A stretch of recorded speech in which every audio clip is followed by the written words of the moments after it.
आज का बाइबल का वचन दानियल का ग्रंथ अध्याय 5 वचन 1 से 6, 13, 14, 16, 17 और 23 से 28। और आज का सुसमाचार सन लूकास के अनुसार अध्याय 21 वचन 12 से 19। दानियल का ग्रंथ अध्याय 5 वचन 1 से 6, 13, 14, 16, 17, 23 से 28।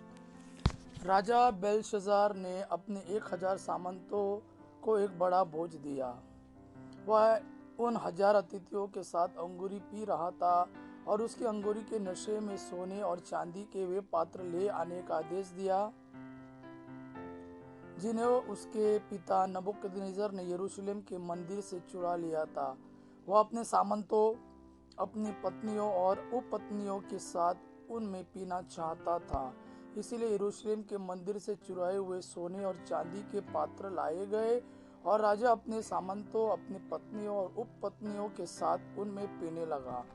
अंगूरी पीते समय वे सोने, चांदी, पीतल, लोहे, लकड़ी और पत्थर के देवताओं की प्रशंसा करते जाते थे। उस समय एक मनुष्य के हाथ की उंगलियां दिखाई पड़ी और वे दीपाधार के सामने राजभवन की पुती हुई दीवार पर कुछ लिखने लगी। राजा ने लिखने वाला हाथ देखा। उसका रंग उड़ गया, वह बहुत घबराया। उसके पैर कांपने और उसके घुटने एक दूसरे से टकराने लगे। जब दानियल राजा के सामने लाया गया तो राजा ने उससे कहा, क्या तुम दानियल हो, यूदा के उस निर्वासितों में से एक जिन्हें राजा मेरे पिता यूदा से ले आए थे?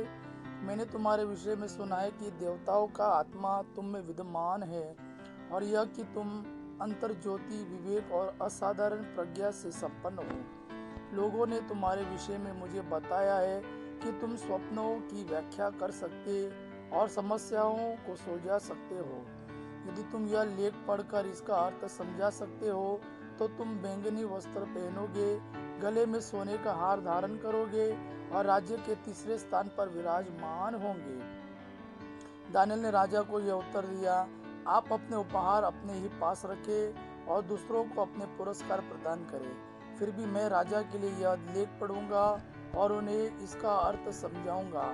बल्कि आपने स्वर्ग के प्रभु का विरोध किया, आपने उसके मंदिर के पात्र लाने का आदेश दिया, आपने अपने सामंतों, अपनी पत्नियों और उपपत्नियों के साथ उनमें अंगूरी का पान किया, आपने सोने, चांदी, पीतल, लोहे, लकड़ी और पत्थर के उन देवताओं की प्रशंसा की जो ना देखते हैं, ना सुनते और ना समझते हैं।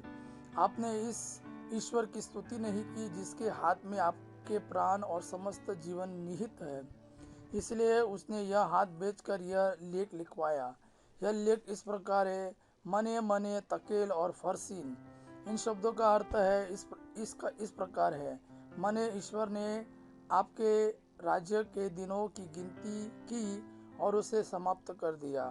तकेल, आप तराजू पर तौले गए और आपका वजन कम पाया गया।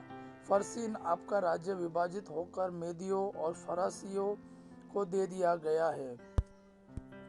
आज का सुसमाचार सन लूकास के अनुसार अध्याय 21 वचन 12 से 19।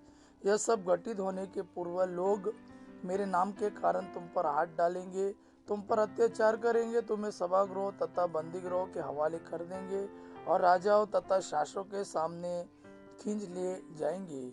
यह तुम्हारे लिए साक्ष्य देने का अवसर होगा। अपने मन में निश्चय कर लो कि हम पहले से अपने सफाई की तैयारी नहीं करेंगे, क्योंकि मैं तुम्हें ऐसी वाणी और बुद्धि प्रदान करूंगा जिसका सामना अथवा खंडन तुम्हारा कोई विरोधी नहीं कर सकेगा। तुम्हारे माता पिता, भाई, कुटुंबी और मित्र भी तुम्हें पकड़ाएंगे। तुम में से कितनों को मार डाला जाएगा और मेरे नाम के कारण सब लोग तुमसे बैर करेंगे। फिर भी तुम्हारे सिर का एक बाल भी बांका नहीं होगा। अपने धैर्य से तुम अपनी आत्माओं को बचा लोगे। यह प्रभु का वाणी है। प्रभु को धन्यवाद। अब पिता की महिमा, पुत्र यीशु का प्रेम आप पर सदा सर्वदा बना रहे। आमीन।